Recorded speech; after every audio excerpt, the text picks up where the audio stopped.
आज मैं आप लोगों को दो तरह के पाप के बारे में बताना चाहता हूं। एक ऐसा पाप जो अनजाने में हो जाता है हमसे।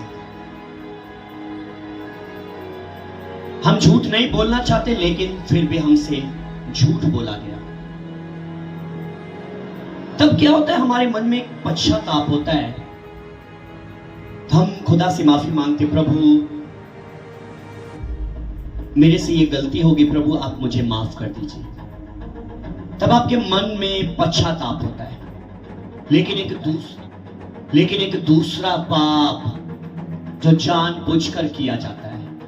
हम चर्च में गए, हमने वहां पर कलाम सीखा, हम लोगों ने सुना मूर्ति पूजा पाप है, हम लोगों ने सुना व्यभिचार पाप है, हम लोगों ने सुना जादूगरी पाप है, हम लोगों ने सुना नशा करना पाप है। लेकिन लोगों ने सुनने के बावजूद भी, हम लोगों ने उस सच्चाई को जान भी लिया, लेकिन हम फिर भी व्यभिचार करना शुरू हो गए, हम फिर भी नशा पीना शुरू हो गए, हम लोग फिर भी गाली निकालना शुरू हो गए, हम लोग फिर भी जादूगरी करना शुरू हो गए।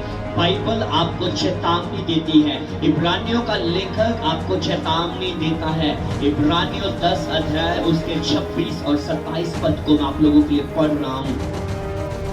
क्योंकि जो सच्चाई की पहचान प्राप्त करने के बाद, आपने वचन सुना था व्यभिचार पाप है, जादूगरी पाप है, गाली निकालना पाप है, शराब पीना पाप है, मूर्ति पूजा पाप है। ऐसे पाप करने वाले परमेश्वर के राज्य के अधिकारी नहीं होंगे। आपने सच्चाई को जान लिया। क्योंकि सच्चाई की पहचान प्राप्त करने के बाद यदि हम जान बूझकर पाप करते रहे तो पापों के लिए फिर कोई बलिदान बाकी नहीं। मतलब कहने का, फिर पापों के लिए कोई माफी नहीं, फिर और कोई बलिदान नहीं होगा।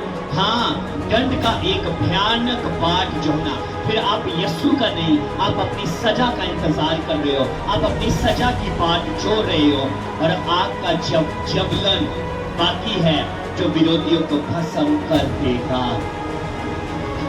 आज हम देखें, कहीं हम जानबूझकर पाप तो नहीं कर रहे, हमें पता है ये गलत है, हमें पता है ये पाप है, लेकिन हम फिर भी कर रहे। हमने पढ़ा बाइबल में पाप की मजदूरी मौत है, लेकिन हम फिर भी वही काम करते जा रहे हैं। आज खुद आपको बुलाता है, मेरे बेटे मेरी बेटी घर लौटा। मैं नहीं चाहता तू पाप में मरे, मैं नहीं चाहता तू पाप में मरकर नरक की आग में जाए। लौट आओ, आज खुदा आपको बुलाता है।